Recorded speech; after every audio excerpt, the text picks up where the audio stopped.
Welcome back to another episode of NFT Catcher Podcast.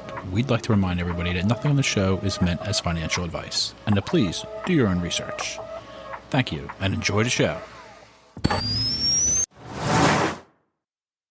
Now the subject is NFTs. They're known as non-fungible tokens, or NFTs. NFTs are exploding in popularity. This is a technology that will forever change the way people interact. So it is happening whether you understand it and like it or not. This phenomenon is moving. The digital. You have now joined Jenny from the blockchain and Michael Keene on the NFT Catcher Podcast.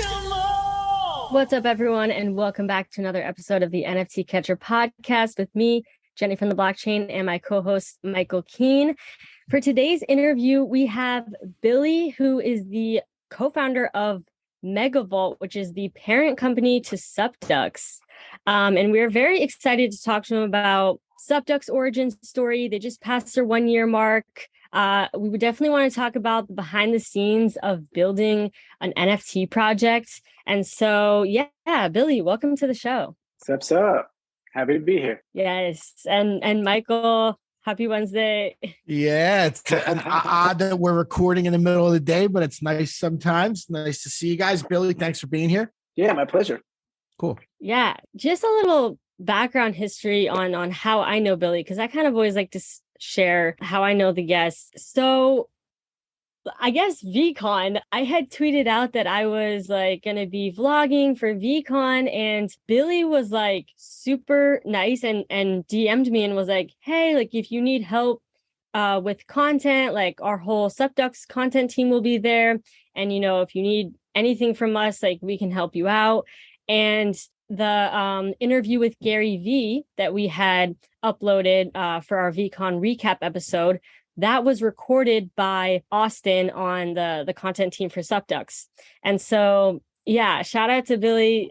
Thank you for hooking it up. They also recorded one of my panels, and just the whole SupDucks team, very nice to me at VCon.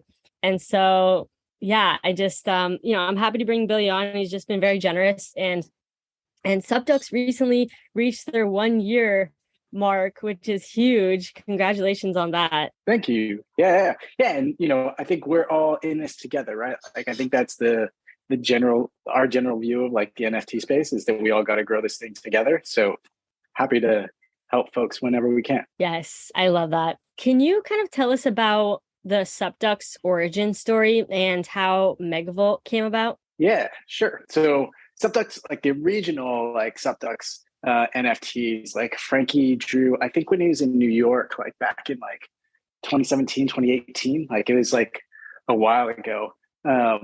And he minted those as just kind of like one of ones, right? Like the original SupDuck character is like a little duck guy, and I think he had like a skateboard, and like it basically said like "Cool Duck Says Sup" on it, and so that was out there, and there was like a couple different variations on that character that he did, because Frankie's an artist, so that's what he does. And then he's been like working in NFTs and blockchain stuff since about that time, and lots of things kind of evolved.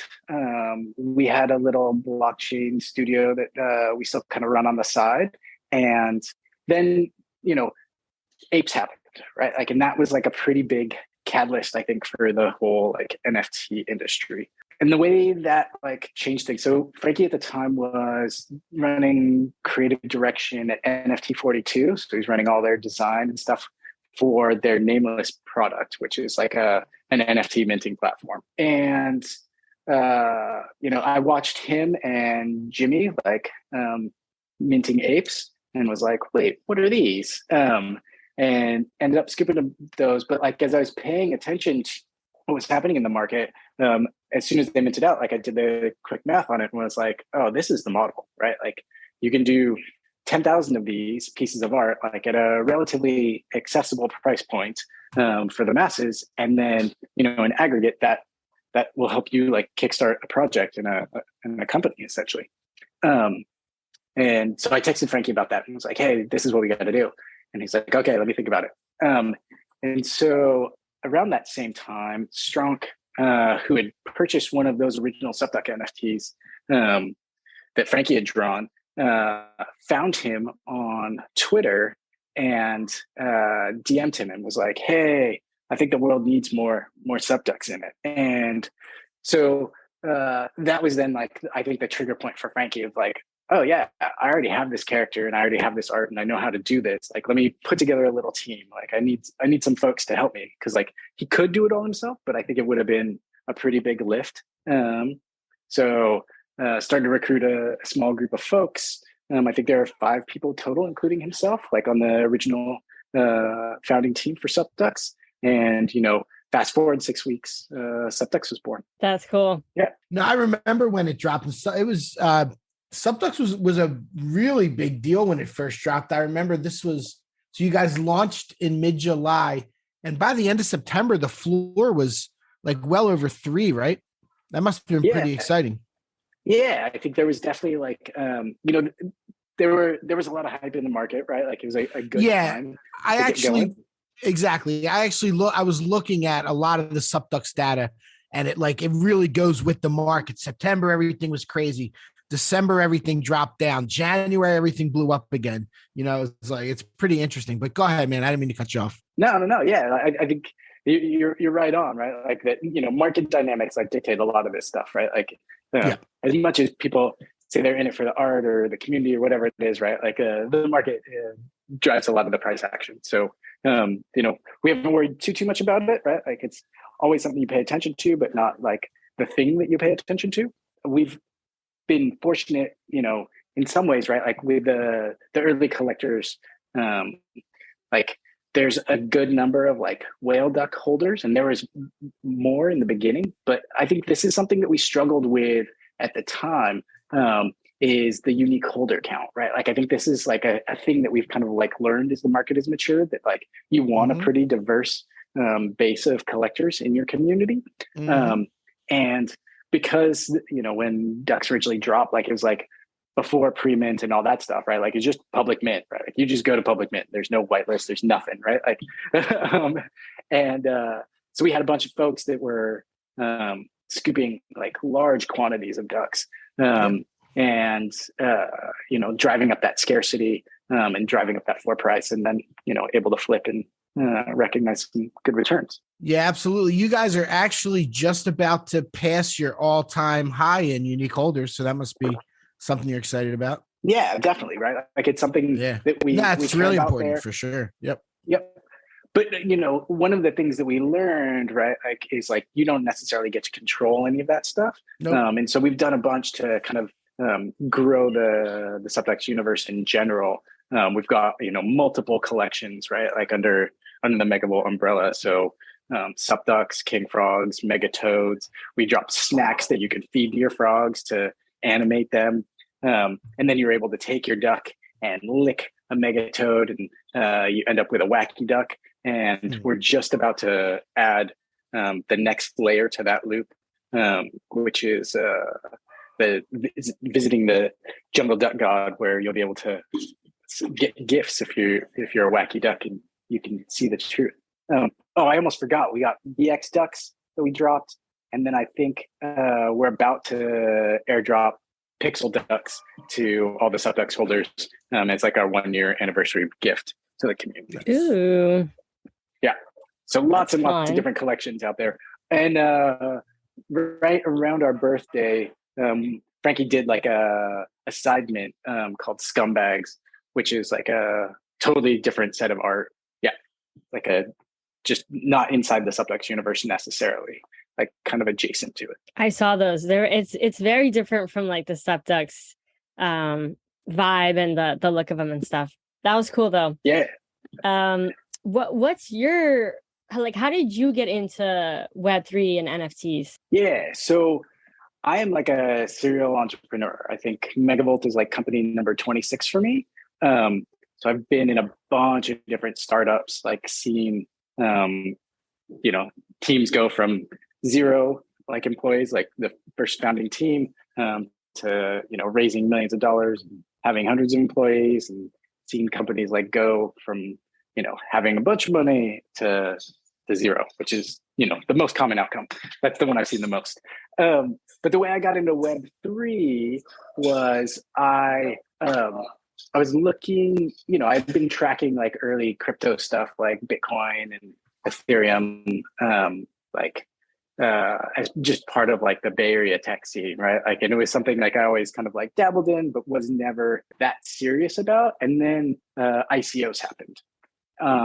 And I think that validation in the ICO market, that kind of hype cycle of like, there was a big run up in crypto. There was, a ton of like interest, like retail interest, and, became this kind of bubble and feeding frenzy. And I recognized that like the tech, definitely had like mainstream potential. That was the thing that was missing for me, is like, yeah, this stuff's cool, but I'm not sure it'll ever catch on at scale. Like it needs like a killer app, if you will. And ICOs were that for me, right? Like they showed me like, okay, there is something here.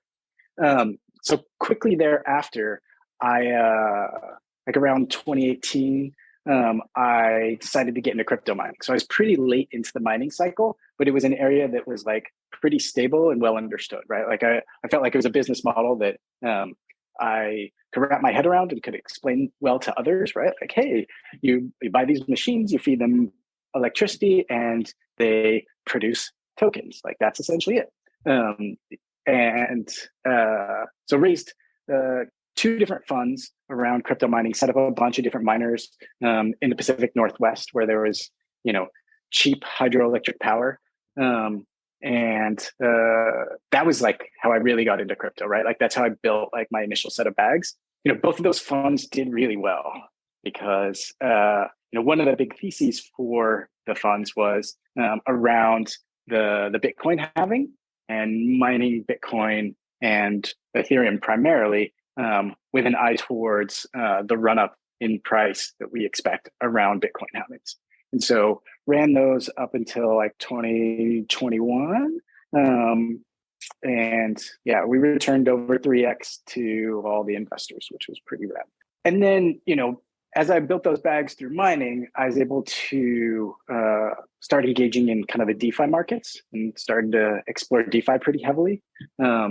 And started working more in the crypto space, like, working on projects, like contributing different projects, talking to all my crypto friends that, you quickly get as soon as you get into crypto, about all the stuff that they were working on, and trying to just grow the space in general. Like that was always like my perception of the market, and still is like, it's still like pretty early days, right? Like, the mass market awareness is there, and like there's some dabbling, but it's not like mainstream in the way that Facebook is mainstream or Instagram is mainstream, right? Like it's not everyone does it. It's like some people do it, but I think it is the sort of thing where everyone will do it someday. Yeah. So had a pretty good time in DeFi, like, and then was looking kind of for that next like way of growing the Ethereum community in particular, right? Like I've been a pretty big believer in Ethereum since the get-go. And so, one of the ways I thought about a lot was around gaming and building like gaming applications, also around kind of viral media, like, because I've done a bunch of stuff around like social media and viral content in my career. And so, was looking at those types of opportunities. And then, once I started to see, understand NFTs a little bit more and see the application, like that became like a focus for me.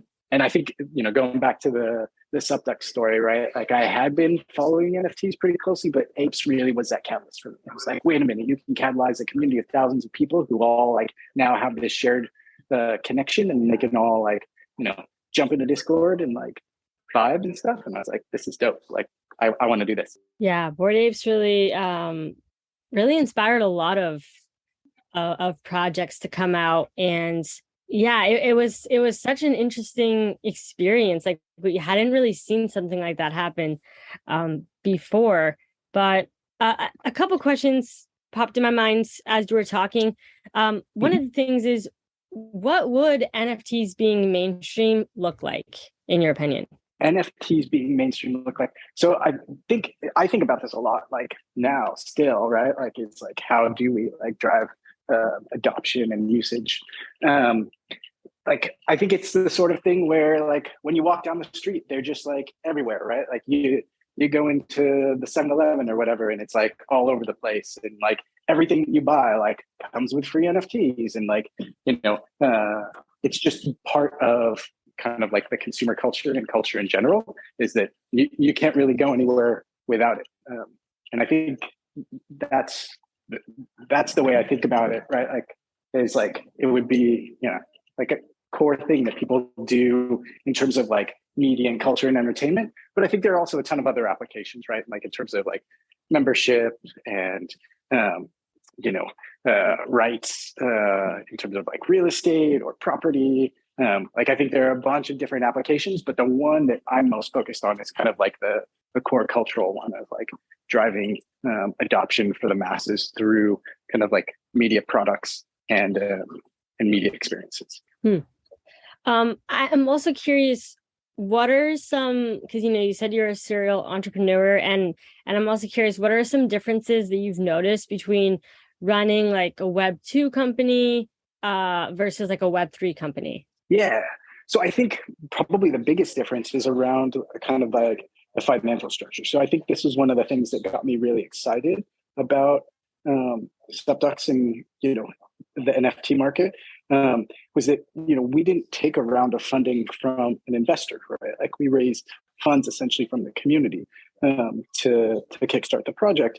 And not only that, right? Like it wasn't just like a Kickstarter thing or a crowdsourced thing, but all these folks had ownership, right? Like they have a stake in it, and they have, and the incentive alignment is there. Like that's part of the magic of crypto, right? Is that when people hold tokens, now their incentives are aligned with those of the projects. And so that was something that was like super exciting for me, because my favorite types of businesses are bootstrap businesses, right? Like where you don't have to raise funding, where customers are the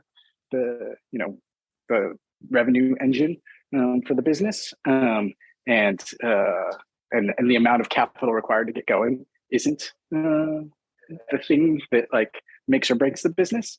So I think those two pieces, right? Like being able to bootstrap something, but then also have like a set of folks that are all aligned in terms of their incentives and in terms of their interests, right? Like they all bought into the project because they like the art, they like the vibe. So true. So true.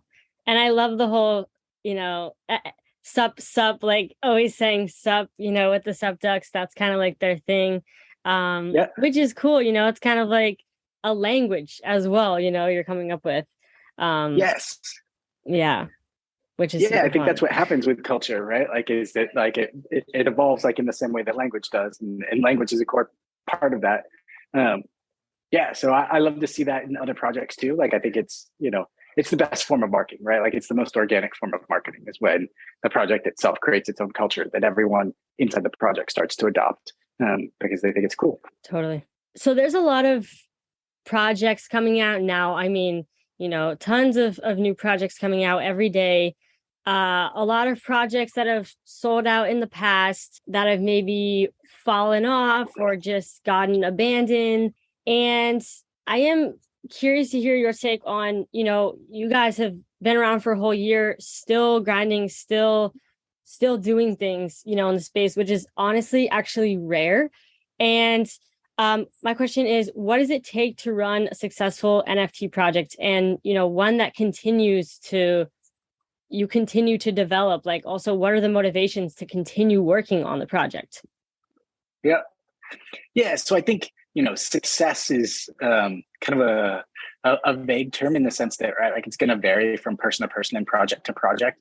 What I will say, like around longevity, is like I think it helped that both Frankie and I were entrepreneurs that have like worked together, multiple times, right? Like having kind of that long-term perspective and understanding the changes in momentum that happen with any company or any startup, right? Like understanding like the challenges and but also like the wins and like the euphoria, right? Like, because I think for first time founders, a lot of that stuff can be pretty hard. Like that emotional cycle, like is pretty rough on most people. And so if you don't have kind of like a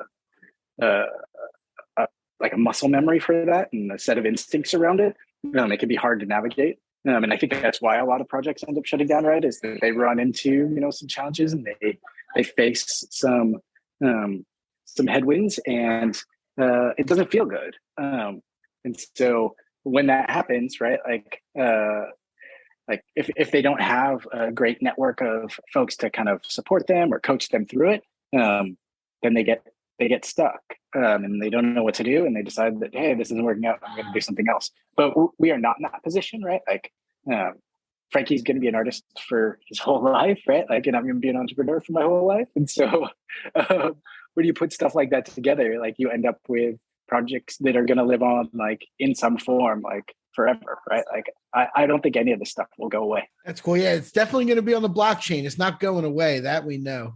Exactly. But that's really cool. Yeah, for sure. Like that's actually something that is really interesting to me to like, and a lot of people don't think about when they started a project. Is that something that you guys realized when you started it, last June, July, that because like what happened, like you said, Bored Ape started, that really did start a whole trend of, there ended up being 2 projects, 5 projects, 10 projects a day.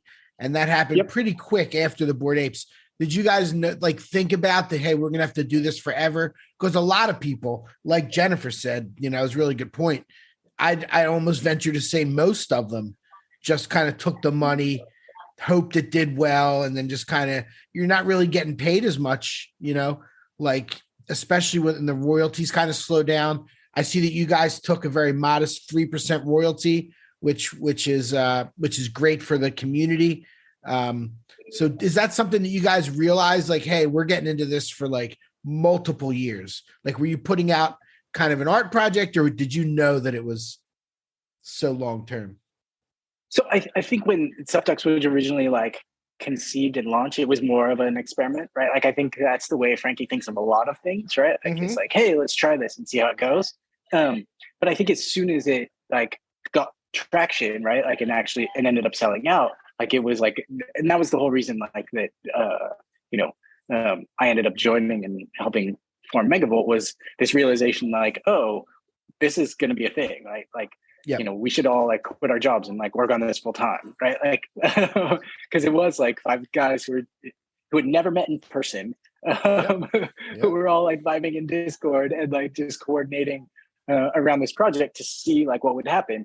And when it caught on, and so then it was hey, we should invest in this. And yeah, for me personally, right, like I never enter into any business without having at least a 10-year time horizon. So like it was if I'm going to work on this, then I'm good to put a decade into it. Very cool. Yeah. What are some things that you've learned over the past year of growing SupDucks? What are some things that I've learned? Oh, there's so many. I think one of the cool things, and I think a lot of people experience this and have seen this, is how quickly the cycle moves in the NFT space, right? Like that, I always felt this in just tech in general, right? Like working in startups and working in tech, like I always had this sense that like time moved faster, right? Like when I would hire people who had never worked in a startup before, or in technology, right? Like I would give them this little talk about like the time dilation that would happen, right? Like that when you work in this role or in this industry, your experience of time will be that it goes faster, right? Like, and I likened it to like, like that like warp speed that happens in like Star Wars and Star Trek and stuff, like where they like, like the lights come at you all fast and stuff, like that's what happens with time when you work in an industry that develops quickly. And in terms of the NFT space in particular, right, like as like a subset of crypto and as a subset of technology, right, like this, it moves super quick.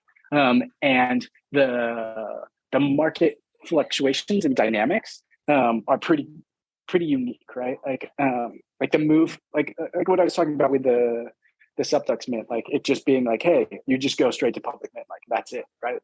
Moving from that to kind of like allow lists and, segmentation and being able to kind of like curate your collectors and community ahead of time. Like I think that was a really interesting and smart move that the market adopted, and seeing projects navigate that and learn how to use that to build better communities and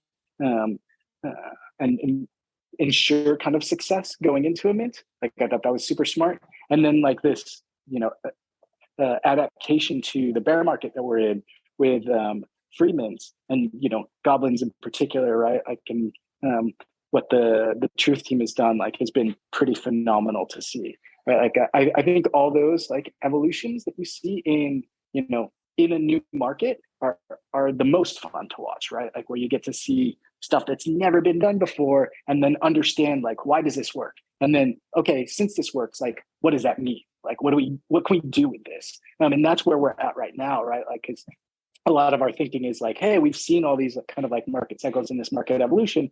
What does that mean now? How can we take advantage of all the stuff that we've learned in terms of building communities, like having tokens, figuring out like what kinds of utility to build, right? Like figuring out how to sustain the community over a long period of time, figuring out how to market a project, how to partner with other folks.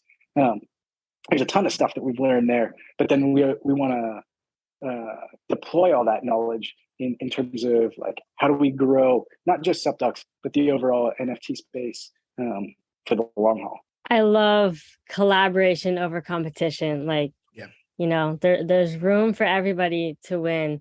I love that reflection too that you had said earlier, because I totally forgot about how, it used to be wild. Like there was no allow list or whitelisting. Gas whatever. wars back in the day. Yeah, right? and oh my god, you had an hour. Like if something sold out in an hour, that was like ultra fast. For sure. Yeah, exactly. Like how did your guys' drop go? How did it how long did it take to sell out? When before the drop, did you kind of have an inkling it was, or was it just kind of like, hope this works and hope people buy it? Like, how were you guys feeling going into it? Yeah, folks were feeling pretty good. Like Discord was already like popping and vibing, like, which was kind of cool, right? And this is, it goes to, it speaks to Frankie's kind of talent and reputation, right? Like he was a known quantity in the industry, right? Like, so he had been doing art for, forever, but like doing art in the blockchain space for years, right? He, used to go to all the Ethereum conferences and like, would draw stuff for folks and joined hackathons all the time. And because Frankie's a really, really interesting person in the sense that he has, technical capacity, right? Like he can code if he needs to, right? Like, and he does on a regular basis. But he's just a phenomenal artist, right? Like, and so it's really rare that you find that combination in a person.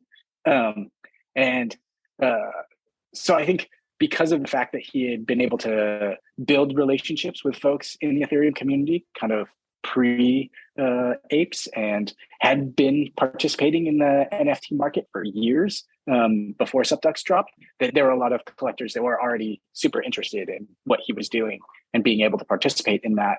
And so we had a pretty good sense that it was going to go well. But there is, because it's a lot of new entrants into that market, and the NFT market, even for how small it is still pretty big. Like there was a good number of people that didn't know about him or what the project was all about. And there's like a pretty funny moment in the SupDucks Discord while Mint was happening, where people, because we actually priced like a single NFT, a single SupDuck, right, at 0.1, which was above the Mint price of apes, right, at 0.08.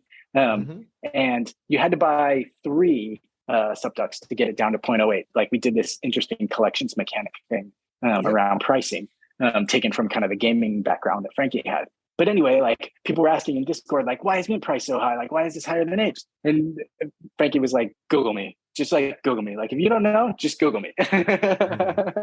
And like people were like, oh, okay. And like that worked. which is pretty rad. Mhm. But yeah, What did so Frankie like, do in Web3 before SupDucks? Because I saw in his bio that he previously worked for Dapper Labs. Do you know what he did? Yep. For Dapper? Yeah.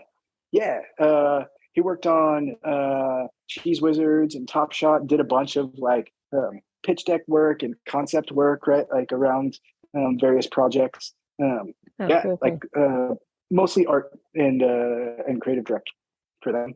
Dope. Cool. So it's funny because like, so through that, right? Like that was part of the reason like Doodles like is like so Frankie knew all the Doodles guys like before Doodles, and like the Doodles team was like pretty heavily into SupDucks, and like a lot of their like allow list like came from the SupDucks community, right? Like they were in the SupDucks Discord quite a bit, like soliciting feedback on the project and getting people onto their allow list. And that's how I got into Doodles was through Evan, right? Like because Frankie was friends with Evan, and I was like, oh, I like this project. He was like, oh, you should talk to Evan about it. And then I was talking to Evan, and he was like, oh yeah, let me get you on the list. Like, so that was how I ended up by minting Doodles. And like, crazy me, like I actually gave away a doodle, right? Like right after mint, right? Like I was like, oh, I want to support this project and support the community. I'll do a doodle giveaway.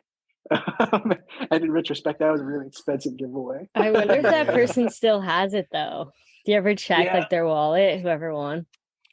I tracked them for a while. They ended up actually acquiring another one, so they did well. Hey. Like they were, it was good. Like I think they were like a hustler, right? Like that because when I gave it to them, the wallet was pretty empty. But when I checked in like a few months later, they had a pretty stacked wallet with another dude too. So I always like to see that, right? Like people that get red pilled and kind of grow their collections over time. Yep. Yeah, that's awesome. A lot of people gave out apes too. Like there were a lot of giveaways of apes early on. Yeah, it's the way it goes. I think that's how Frankie got like his like forever ape is that Jimmy gave it to him. Oh wow, how about that? Yeah. I think Jimmy's like isn't he like the number one holder, or he's definitely top 5 for apes. He's still a top holder. Yeah, I think it's hard to know now, right? Like it's like as things move around in wallets and stuff, like it's hard to know exactly. Yeah, people have multiple wallets. Yeah, people don't keep them all in the same wallet. Yeah, that's true. Yeah, that is true. There is a Jimmy wallet that still has like a pretty large number. Like if you look at, it's funny. I was looking at the ape contracts the other night, so I know this better than I should. Like he still shows up like pretty high in the list, that like original Jimmy wallet, but like there are a bunch of others out there, and there's a bunch of contracts now that hold a bunch of apes and stuff too. Yeah, I'm looking at on Evaluate Market, we have like the leaderboard for apes as well. He's his vault, so Jimmy Vault is number 4. And yeah, it says he has 10,000 ETH worth of apes, which is wild. And that's just at the floor price, right? Probably a lot of them are not floor the floor of they're like the lowest ask of the rarest trait. Okay. That's how we value. Cool. I like that. Good job. So it's like a little more accurate, but yeah. But even that's hard to know, right? Like this is the thing about NFT liquidity. Like the market's pretty illiquid. Especially when it comes to like rarity. Yeah, if you have like a rare background, or something like that, nobody's paying for it. Yeah. And it's just really hard to know, right? Like, and a lot of that stuff is macro driven. Yeah. Interesting. 10,000 ETH, not bad. Yeah, it's a nice bag. Okay, so as we come to a close here, wrapping this interview up with Billy, Michael, do you have any last minute questions? I'll probably ask the question I always kind of ask, and I like to give people a chance to talk about other projects that you're into, maybe something that's coming out soon that you might like to let our community know about, or some artists that you like, or anything like that. If there's what other projects are like your favorites? So favorites questions are really hard for me because I tend to not have favorites, right? Like people kind of hate me for this, right? Like people would be like, hey, nobody likes to answer this question anymore. It's so hard. Honestly, I don't know how I'd answer it either. I'm like, I don't know. Yeah. That's why I like to ask you. Yeah, think about it, man. You could, we're here for you. Go ahead, talk it through. It's not it's not that I won't answer. It's that in Yeah, general, yeah, I like know. favorites is just not because I think of things pretty like in a spectrum, right? Like I don't think of things Right. as like kind of like, you know, like a list of like, these are the top ones and like you rank order them for most things that like are valuable, right? Like I think of them more like that they have value in different dimensions, right? Like but I think you see this like even with like top projects, right? Like if you were to compare like an apes to a doodles to a moonbirds, right? Like it is the best way to evaluate those projects just in terms of floor price? I don't think so, right? Like I wouldn't want that to be the way that NFTs are evaluated. You know, in terms of like stuff that I see coming out, I think the thing that, to go back to, you know, what I was saying, the thing that excites me most is this idea of like free mints, right? Like I think there's really something magical there in terms of being able to open up NFTs to a much wider market, right? Like I liked NFTs when they were super expensive and I had expensive JPEGs, and I still like that aspect of them. But I think to go back to this idea of like, hey, how do we grow this market? Like you were never going to get a high school kid to buy, you know, an NFT for, you know, $5,000, right? Like, or even $500 would have been like a pretty big stretch for any high school kid, right? Like, hey, do I have a keep my iPhone or do I flip this for some, you know, JPEG on the internet? Yeah. Like it's not going to happen. So getting to a place where the price point is accessible for the masses, I think is super interesting to me. And I think there are multiple projects kind of chasing that idea. Like I have a suspicion that that's what Doodles is doing with duplicators. That's the way I interpret like that strategy is a way of onboarding like a lot of people into NFTs. And so like I think that's one of like the most positive things for me in this, you know, kind of bear market is seeing that, hey, there's a way to build community and build, you know, brand value and IP and give the initial art away essentially. And that model works. And so that's something that I'm really excited about is the growth potential of the space around free mints. Yeah. Have you like been doing like the DGen free mints, anything like that? Or are you kind of staying away for the security reasons or just too busy or whatever? Yeah, mostly too busy, right? Like I do it a little bit, right? Like I try and, you know, it's gotten harder and harder to keep up with the NFT space, right? Like as it's grown to more and more drops and more participants, like the number of things you have to pay attention to is overwhelming. So always trying to find better tools to narrow down the signal and to, you know, stretch my time and make myself more effective in terms of, you know, minting things and trading things. But oftentimes I think about like just like hiring a team of people to do it, right? Like that's probably the right way to solve this problem. It's like, you know, like, yeah, there's going to be some tech that you use that helps, but like having a team of people operate it is probably the right way to go if I wanted to do this at scale. But yeah, so I've minted a good number of like free projects and I'll continue to do so. Yeah, like I think, you know, I want to participate in the market as much as possible and see everything that's out there. Yeah, no doubt. You got to keep your finger on the pulse. I actually forgot to mention, I'm pretty sure I was at the SupDucks party in LA back in whatever it was, March. You guys, it was like a party with like 6 or 7 different projects, right? Yeah. I was there. I had a good time. Met a bunch of cool people. Yeah. Were you there? So I was not like, I got kids and stuff in school, so I tend not to go to a lot of events. I kind of, you know, quarterback it from behind the scenes. You know, going back to kind of this like community model and this experimentation model and mindset that we have at SupDucks and Megavolt, right? Like that was the idea there. It was like, hey, can we combine with a bunch of other NFT projects to put on an event and then have that be like an ongoing thing, right? Like where you build like a network of projects that all kind of work together. And I think there is that possibility, the challenge we found was around coordination, right? Like in the same way, it's hard to coordinate a community of thousands of folks through Discord. And then if you want to layer on like a bunch of projects that are all have like different incentives, right? Like, hey, how do you align all those so that like there's a reason for them to all coordinate? We've thought a lot about that and had some good discussions, especially with Mac from Big Head, about like putting together like a coordinated alliance of like NFT projects, because I think there is an opportunity there. Yeah, we had Mac on like a little under 2 months ago. Yeah, I remember. Oh yeah. Okay, he's super cool. He's super fun. Yeah. So he's another guy from Dapper that Frankie knows, and Mac and I know each other from the Bay and the tech space. Like we work together. Yeah. Yep. Nice.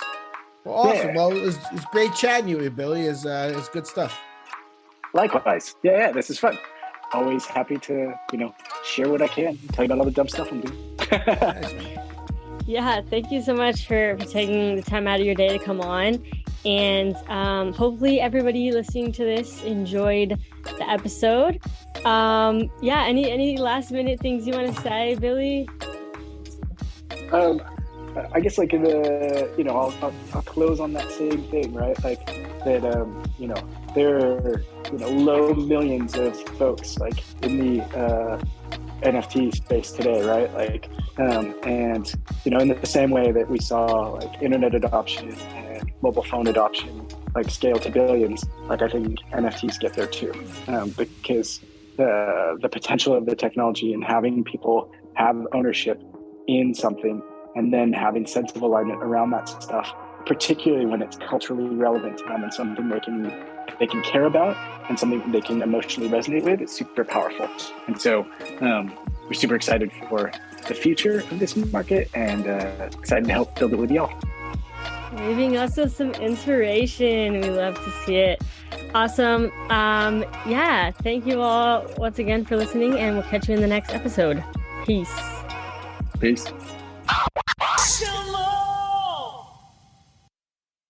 Thank you for tuning in to the NFT Catcher Podcast. We hope you enjoyed today's episode and learned something new about the exciting world of NFTs. If you enjoyed today's episode, please take a moment to subscribe to our podcast on Apple, Spotify, or wherever you listen to your podcasts. And if you really love what you're hearing, please leave us a rating and review on your favorite platform. If you want to stay up to date with the latest news and insights from the NFT space, be sure to follow us on all the socials at NFT Catcher Pod. You can follow Jennifer at Jennifer_pseudo and Michael at NFTicket. I'm your producer, Andy, and I'm at AJC254. Our theme song's by It's Just Los. We always appreciate your feedback and support, which helps us reach more people and bring you informative and engaging content about NFTs. We look forward to bringing you more great NFT content in future episodes. Thanks for listening. Peace.